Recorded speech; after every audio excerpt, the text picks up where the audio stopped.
সব বন্ধুদের জানাচ্ছি হ্যাপি নিউ ইয়ার 2025-এর। আজ পয়লা, তা সবাইকে হ্যাপি নিউ ইয়ার জানিয়ে আমি ভিডিও স্টার্ট করছি। তা তো বন্ধুরা, মধ্যবর্তীদের কোনো হ্যাপি বলে কিছু নেই, সবই মানে আমাদের সকাল হলেই চিন্তা, কি কাজ করব, কি খাবো, কি আর মধ্যবর্তীতে যা হয়, এখন আমাদের কোনো প্ল্যান নেই যে আমরা এখানে যাব, ওখানে যাব, যেতে যাব, এই প্ল্যানটা আমাদের হয়ে ওঠে না, কারণ আমরা তো মধ্যবর্তী। আমাদের মানে হ্যাপি নিউ ইয়ার মানে যে যদি ছুটি পাই তাহলে বাড়ির কি কাজ করব, আজকে কোন কাজটা করব, কোন বাকি কাজটা করা হয় না সেইটা করব, এইটাই আমাদের চিন্তা ভাবনা। তাই আজকে আমার ছুটি আছে, তাই জন্য এই দেখো ঘুম থেকে উঠে চা খেয়ে এখন বিছানা ঘর পরিষ্কার করবো, আর কিছু এক্সট্রা নতুন কাজ করবো। তার সঙ্গে থাকো, দেখতে থাকো। আর যদি তোমাদের ভিডিওটা ভালো লাগে তাহলে একটা লাইক সাবস্ক্রাইব করে দিও। তার সঙ্গে থাকো, দেখতে থাকো।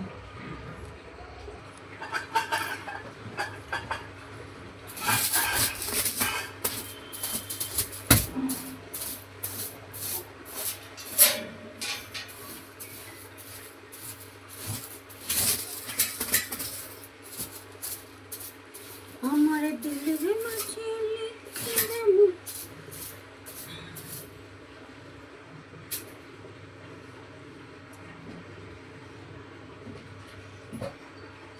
বিছানাটা ঝেড়ে নিলাম।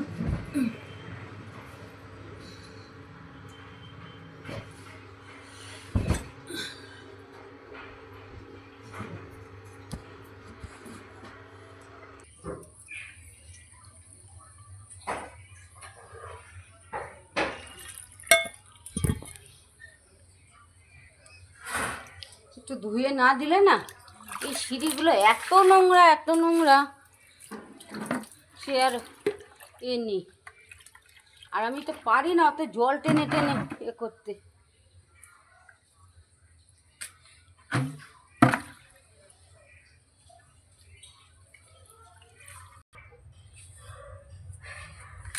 সারা বছরই তো খাই দাই ঘুমাই, নতুন বছর নতুন একটু কাজ করি।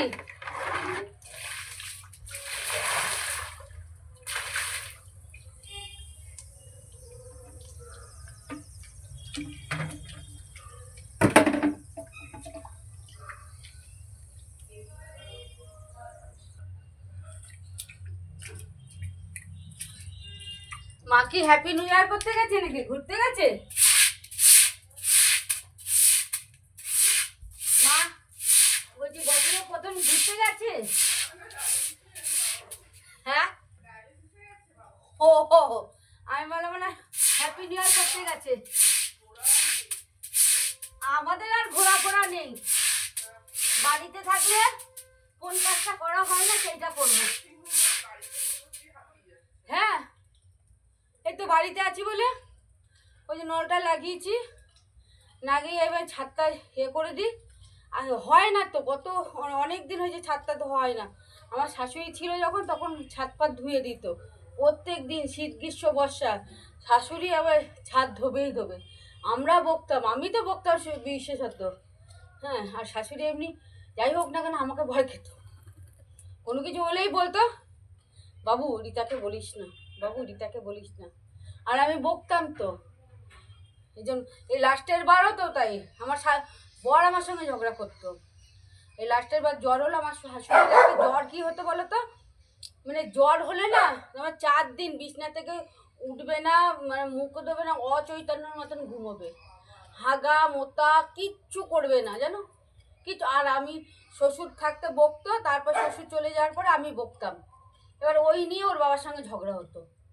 লাস্টের বার আমি বললাম যে বাবু করিস না, ছেড়ে দে, যা হয়েছে ও থাক, ঘুমক। কিন্তু হলে মন তো আমার মানে না, একটা মানুষ সেই এরম করে শুয়ে থাকবে, খাবে না দাবে না, সে তো হয় না।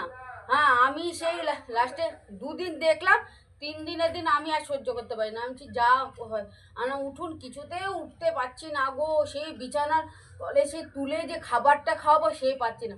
আমি তাই একটু গরম গরম সেক দিই, উঠবে না, কিছুতেই পারলাম না। সে লাস্টে বলে গেল। আর সেই লাস্টে আমার হাতে মানে সেই ছেলে লাস্টে জল খাওয়াতে গেল, ওষুধ আর জল কিছুতে খাইনি, মুখ টিপে বসে আছে। ছেলে তো চিৎকার করছে, আমি বললাম কী হলো রে বাবা? বলছে আমি পারবো না, যাও তুমি খাওয়াবোগে, যাও জল। যেই আমি গেলাম মাকে বললাম মা করুন যে ওষুধ দেবো, সত্যিকারে মিরাকেলের মতন করে দিল জানো, জল ফল খেলো। হ্যাঁ, তার আগের দিন আমি বলছি ওরম অসুস্থ অবস্থা, আমি ভাবতাম পরের মেয়ে পর না, আমার পরের মেয়েই আমার আপন, আমার নিজের ছেলে আমার না বলে গেল। না আমার শাশুড়ি শ্বশুরের আশীর্বাদ আছে গো। কোনো আমি কখনো শ্বশুর শাশুড়ি মরে যাওয়ার পরে আমি কখনো না খেয়ে নিই।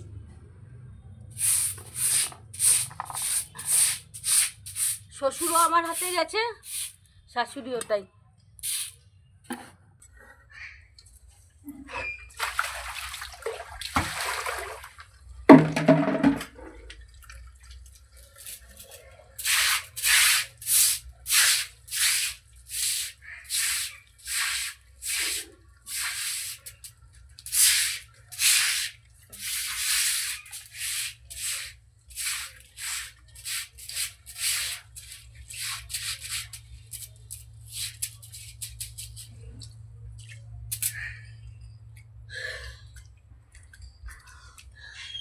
বন্ধুরা তোমাদের এই পর্যন্ত দেখালাম, ভিডিওটা ভালো লাগলে অবশ্যই লাইক সাবস্ক্রাইব করে দিয়ে টাটা, আসছি নেক্সট ভিডিওতে।